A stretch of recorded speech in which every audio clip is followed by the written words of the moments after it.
নমস্কার প্রিয় দর্শক, আমি এসে গেছি সল্টলেক এনকেডিএফ ফুটবল গ্রাউন্ডে আর একটা নতুন ডগ শো নিয়ে। এটা হচ্ছে ক্যালকাটায় canine club dog show December 2024। Dog শোটি শুরু হয়েছিল 12ই ডিসেম্বর থেকে, এটা চলবে আপনার 15 তারিখ পর্যন্ত। আমি অ্যাটেন্ড করছি 14 তারিখ থেকে ডগ শো এর সুন্দর মুহূর্ত ক্যাপচার করে আপনাদেরকে দেখানোর জন্য। আর এই ফার্স্ট আমি চ্যানেলের সামনে এলাম। চলুন তাহলে দেখে নিই কিছু সুন্দর মুহূর্ত ডগ শো এর। আর একটা জিনিস হলো, আপনারা স্যার ভিডিও দেখার পর সাবস্ক্রাইব করেন না।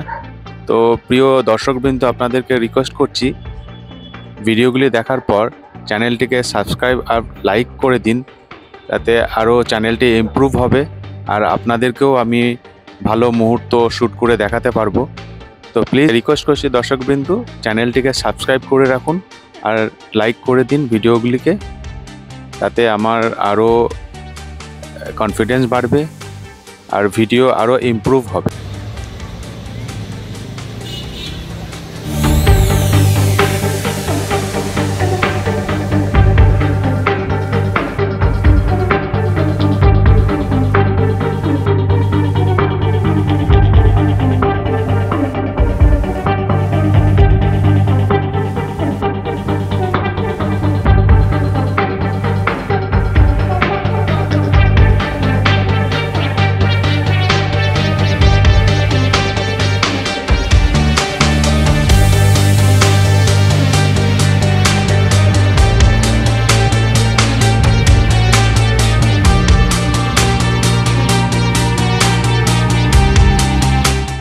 যারা নতুন অডিয়েন্স ডগ শো ভিডিও দেখছেন, তারা ডগ শো সম্পর্কে কিছুই জানেন না। একটা জাজ ডগকে দেখে কি কারণে অ্যাওয়ার্ড দেওয়া হয়, তো এই বিষয়গুলো নিয়ে আজকে আমরা জানবো।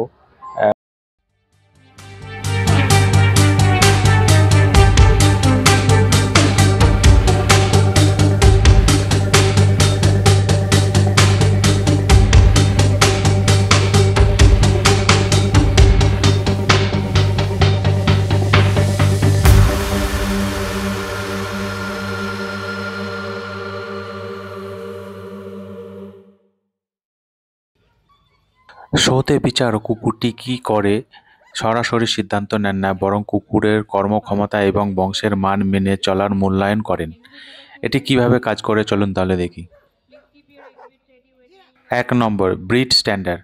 প্রতিটি কুকুরের প্রজাতির জন্য অফিসিয়াল ব্রিড স্ট্যান্ডার্ডের উপর ভিত্তি করে বিচারকের মানদণ্ডের একটি সেট রয়েছে। এর মধ্যে রয়েছে আকার, কোটের ধরন, রং, গঠন এবং নড়াচড়ার মতো শারীরিক বৈশিষ্ট্য। উদাহরণস্বরূপে বলি, একজন বিচারক মূল্যায়ন করবেন যে একটি ল্যাব্রাডর রিট্রিভার একটি সাধারণ ল্যাব্রাডর রিট্রিভারের মতোই দেখতে এবং নড়াচড়া করে কিনা। ব্রিড স্ট্যান্ডার্ড কিভাবে এটি বর্ণনা করে তার উপর ভিত্তি করে। নম্বরটি হলো কুকুরের কর্মক্ষমতা বিচার করা।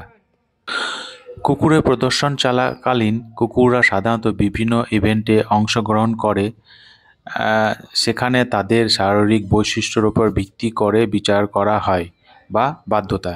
বিচারক সিদ্ধান্ত নিতে পারে কোন কুকুর প্রতিটি বিভাগে সেরা কাজ করে। নম্বরটি হলো রিং পদ্ধতি। শোতে কুকুরগুলিকে একটি রিং-এ দেখানো হয় এবং হ্যান্ডলাররা একটি বৃত্তে হাঁটায় বা পরীক্ষার জন্য স্থির দাঁড়িয়ে থাকার মতো একাধিক আন্দোলনের মাধ্যমে তাদের নেতৃত্ব দেয়। হ্যান্ডলার যখন কুকুরটিকে নির্দেশ করে, বিচারক কুকুরের গঠন, চালচলন এবং মেজাজ দেখে এবং মূল্যায়ন করেন।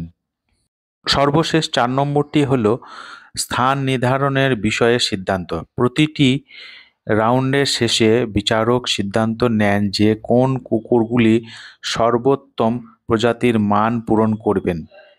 যে কুকুরটি আদর্শ প্রজাতির মানের সাথে সবচেয়ে ঘনিষ্ঠভাবে মেলে এবং সেরা সামগ্রিক বৈশিষ্ট্য দেখায়, তাকে সাধারণত শীর্ষ পুরস্কার দেওয়া হয়।